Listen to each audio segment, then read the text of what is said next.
Assalamualaikum warahmatullahi wabarakatuh. Waalaikumsalam warahmatullahi wabarakatuh. Sebelum kita memulai pelajaran, silakan Pak Em untuk memulai kegiatan pembelajaran hari ini. Silakan Pak Em dipimpin untuk berdoa. Siap dari salam. Assalamualaikum warahmatullahi wabarakatuh.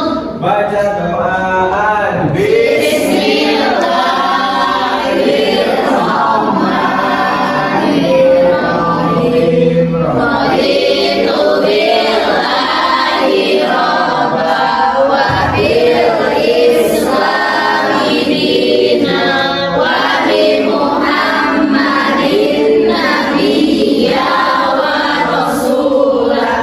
Rabbi zidni ilman warzuqni fahman bi rahmatika ya arhamar rahimin. Amin.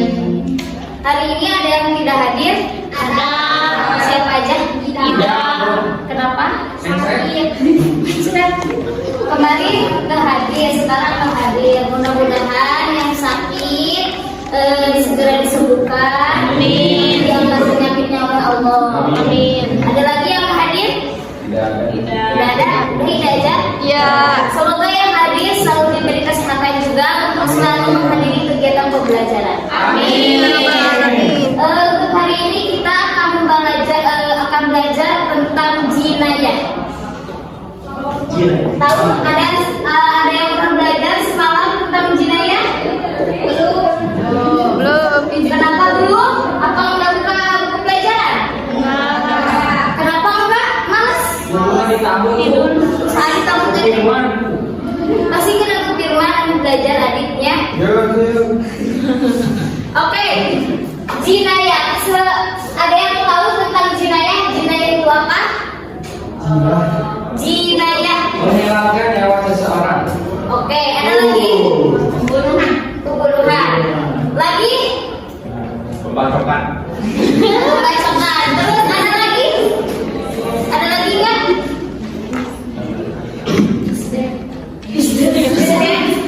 Oke, betul yang dikatakan oleh Adit, Ainul Jannah dari biologi bahwa jinayah itu merupakan menghilangkan nyawa seseorang sesuai dengan pengertian menurut secara bahasa atau etimologi yang memiliki arti jinayah adalah menghilangkan nyawa seseorang. Satu tindakan atau satu perbuatan yang dilakukan oleh seseorang untuk melukai atau menghilangkan nyawa seseorang maka disebut dengan jinayah. Itu pengertian menurut etimologi atau bahasa. Lantas apa jinayah menurut terminologi atau secara istilah? Ada yang tahu? Tidak ada? Kalau menurut istilahnya yaitu perbuatan seseorang yang mengakibatkan hilangnya nyawa seseorang maupun disengaja ataupun tidak disengaja dengan alat yang mematikan ataupun yang tidak mematikan. Ulangi. Perbuatan seseorang yang mengakibatkan hilangnya nyawa seseorang baik disengaja maupun tidak disengaja dengan alat yang mematikan ataupun tidak mematikan. Paham? Coba diulangi. Pengertian secara istilah, jinayah menurut istilah. Perbuatan seseorang yang mengakibatkan hilangnya nyawa seseorang baik dengan sengaja maupun tidak disengaja, baik dengan alat mematikan maupun tidak mematikan. Paham? Nah, jadi ketika seseorang perbuatan yang dilakukan seseorang untuk menghilangkannya seseorang baik disengaja ataupun niatnya memang sengaja untuk membunuh, maka disebut jinayah dengan alat yang mematikan. Seseorang melakukan perbuatan dengan sengaja dengan alat yang mematikan untuk menghilangkan nyawa seseorang, maka disebut dengan jinayah. Jinayah juga bisa disebut dengan arti pembunuhan.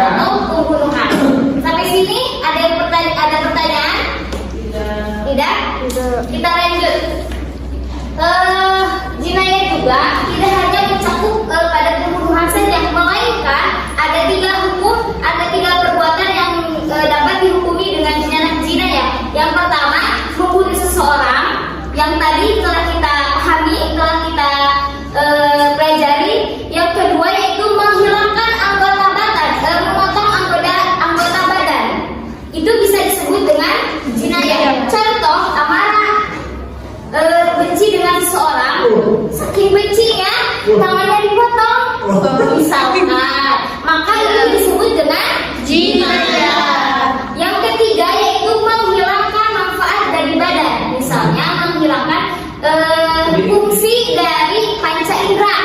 Contohnya Alis sedang berantem nih sama Amara, nonjok Amara sampai ke telinga sampai telinganya tidak berfungsi, maka itu disebut dengan jinayah.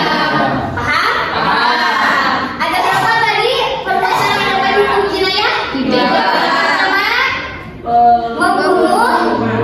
Yang kedua, Memotivasi. yang ketiga,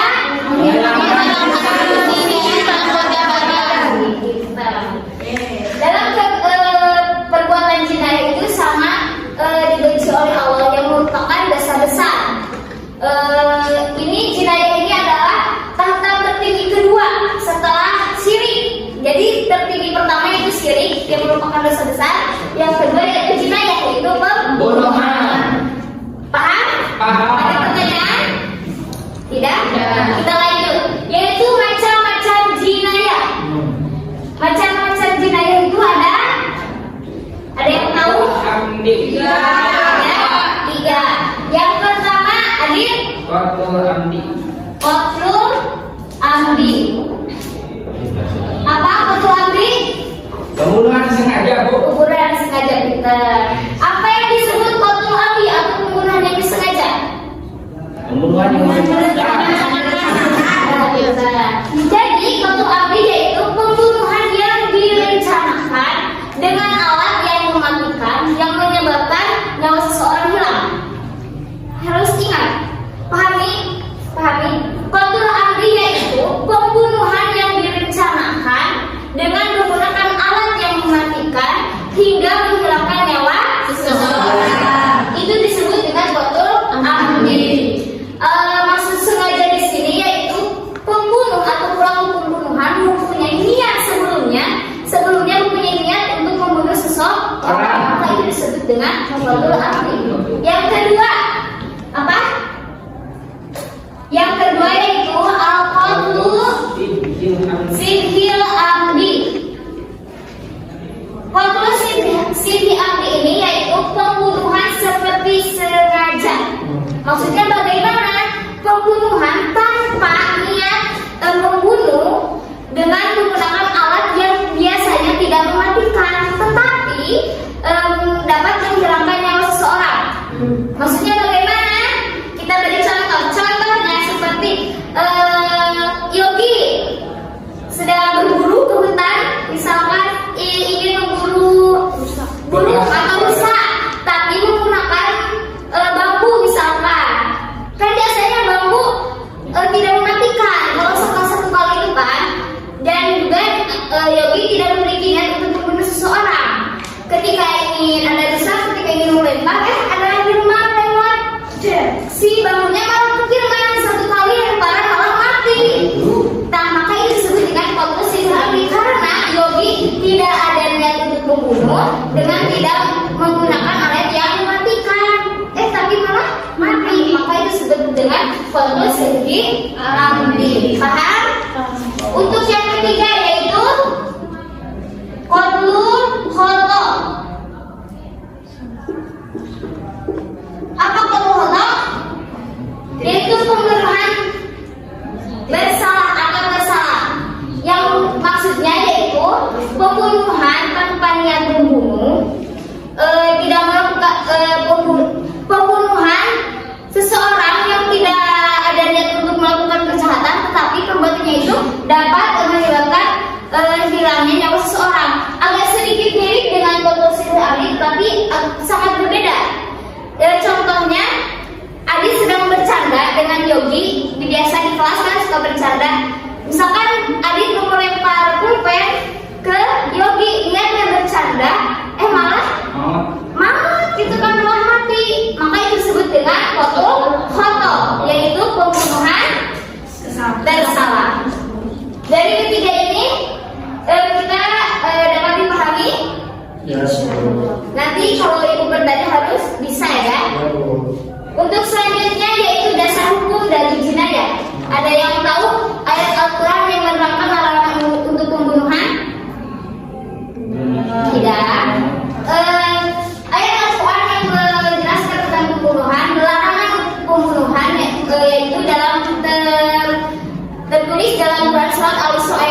ketiga, yaitu wala taqtulun nafsa allati haramallahu illa bihaq, yang artinya janganlah kamu membunuh jiwa yang diharamkan oleh Allah kecuali dengan alasan yang benar. Maksudnya bagaimana? Kita jangan membunuh seseorang yang diharamkan oleh Allah. Maksudnya yang diharamkan oleh itu orang-orang baik, itu kan orang-orang baik lah gitulah. Kecuali orang-orang yang dihalalkan oleh Allah, misalnya kaum Yahudi, kaum Nasrani yang memusuhi umat Islam, maka itu halal darahnya untuk kita bunuh. Kecuali itu jangan kita bunuh. Oke? Terus kita dihak kecuali dengan alasan yang benar, ya seperti tadi kaum Yahudi Nasrani memusuhi umat Muslim, maka itu halal untuk dibunuh.